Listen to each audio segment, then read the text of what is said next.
मैं समझता हूँ सारी दुनिया उनके पीछे खड़ी है, इंक्लूडिंग भारत। 500 तो उन्होंने मार दिए हैं। हमास सब कहता है ट्रूस करें हमारे साथ, ट्रूस करें हमारे साथ। और माजी के अंदर इजराइल ने कभी अपना ऑपरेशन बंद नहीं किया जब तक वो अपने टारगेट अचीव न कर ले। इंडिया की अभी मैंने बात की, उन्होंने तो ओपनली ये स्टेटमेंट दे दिया कि हम इसराइल के साथ खड़े हैं। ठीक है, ये इसराइल को जो है ना नाकामी होगी इंशाल्लाह ताला अल्लाह के फजल से। मैं भी ये भाई को बता रहा था, उन्होंने इसराइल ने ऐलान कर दिया कि 12 घंटे के अंदर अंदर सर कुछ भी नहीं होगा। गजा की स्ट्रिप है उसे खाली करवा दिया जाएगा। बिजली ऑलरेडी काट दी गई है, मतलब दोनों सप्लाई खत्म कर दी गई है फलस्तीन के चारों साइड। सर मेरे अल्लाह के नबी ने पैगाम दिया गजवा हिंद होगी। अच्छा। मुझे शक भरा ये उसी तरफ जा रहा है मामला। तो गजवा हिंद वहां से स्टार्ट होगी। फलस्तीन को सपोर्ट करें, लेकिन जाए वहां कुछ करें उनके लिए फिर, क्योंकि उसकी वजह ये है अब वो रिटेलिएट करेंगे। और इजराइल जो है आज अभी तक वो अटैक कर चुके हैं, अभी भी वहां रात का टाइम है। नेतन्याहू साहब अभी आने वाले हैं, स्पीच देने वाले हैं। 500 तो उन्होंने मार दिए हैं। हमास सब कहता है ट्रूस करें हमारे साथ, ट्रूस करें हमारे साथ। और माजी के अंदर इजराइल ने कभी अपना ऑपरेशन बंद नहीं किया जब तक वो अपने टारगेट अचीव न कर ले। आपके ट्वीट, ये लौंडे लपाड़ों को मेरा मशवरा दे, ट्वीटों के साथ दुनिया नहीं चल रही मेरे बच्चे। ठीक है, पाकिस्तान से तो बड़ा सब कह रहे हैं कि जी मेजॉरिटी ये कि जी हम तो उसके साथ खड़े हैं, फलस्तीन के साथ। ये कहाँ का इस्लाम है जो आपको इजाजत दे कि आप मासूम लोगों को जाके, निहत्थे लोगों को जाके मारे? आप, ये इस्लाम इजाजत देता है? क्या आपके पास एबिलिटी, कैपेसिटी है कि जब वो रिटेलिएट आप करेंगे आप उसका मुकाबला कर सकेंगे? आप क्या आप इस काबिल हैं? आपके पाकिस्तान के हालात क्या है? वेस्ट आपको टुकड़े डालता है तो आप खाना खाते हैं। आप अमेरिका और चाइना आज आपको पैसे देना बंद कर दे, आप खाना ना खा सके इस मुल्क के अंदर। मैं आज मेरी बात आप रिकॉर्ड पे ये कर लें, इसमें आज जिस तरह भी इन्होंने किया है इसमें नुकसान मुसलमानों को ही होगा, क्योंकि ये ना तैयार है, ना एजुकेशन वाइज, ना टेक्नोलॉजी वाइज, ना अकल वाइज, किसी चीज में भी तैयार नहीं है। और ये मरवाएंगे अब इसको। इनका कारोबार है भाई, हमास का तो कारोबार है। If your religion is preaching this hatred and barbarianism, you need to change your religion. मैं समझता हूँ सारी दुनिया उनके पीछे खड़ी है, इंक्लूडिंग भारत।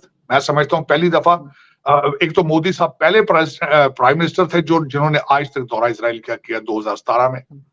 उन्होंने ट्वीट भी की है कि वो this is a terrorist attack on Israel.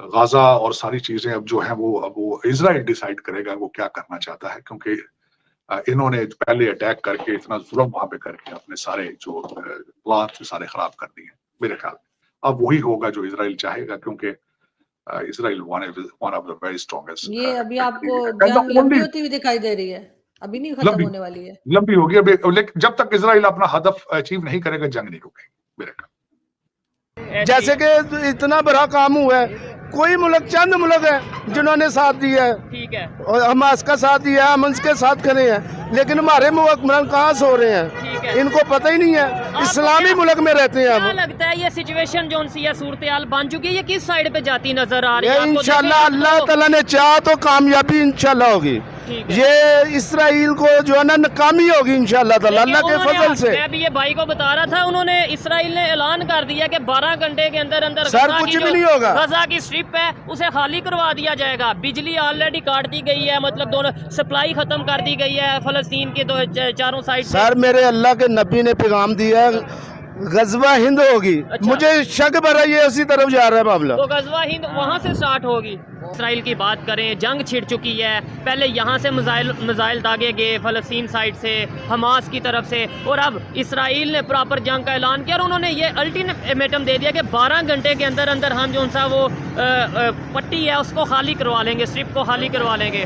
ठीक हो गया। क्या कहना चाहेंगे आप, ये जो मामला जा रहा है किस साइड पे जा रहा है? बिस्मिल्लाहिर्रहमानिर्रहीम।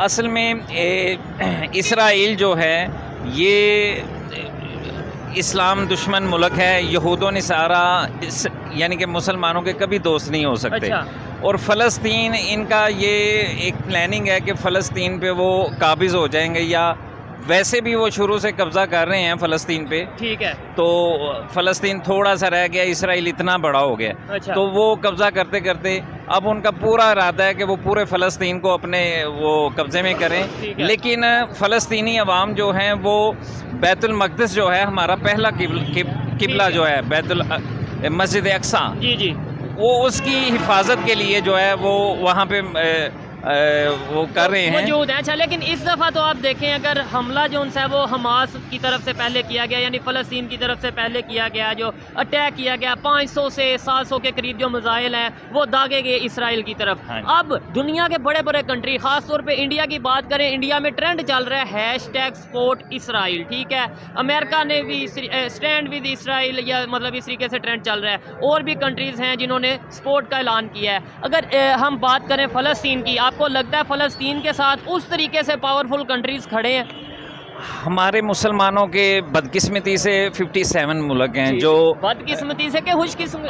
बदकिस्मती इसलिए है कि ये बदकिस्मत हम हैं, हुक्मरान नहीं हाँ, हाँ। है। जो इधर की हमारे इन मुल्कों में मुस्लिम जो रहते हैं वो उनकी बदकिस्मती है कि ये 57 मुल्क में आपस में इत्तेहाद ही नहीं है। ऐसे ही है। अगर इनमें इत्तेहाद नहीं होगा तो ये यहूदो निसारा काफिर जो दूसरे जो हैं, जो इस्लाम दुश्मन पॉलिसी पे वो कर रहे हैं, तो हम इनका कैसे मुकाबला कर सकेंगे? ठीक हो गया। तो इसका सिर्फ और सिर्फ यही हल है कि तमाम मुल्क जो हैं ये मुत्तहिद हों और आपस में यूनिटी बनाएं।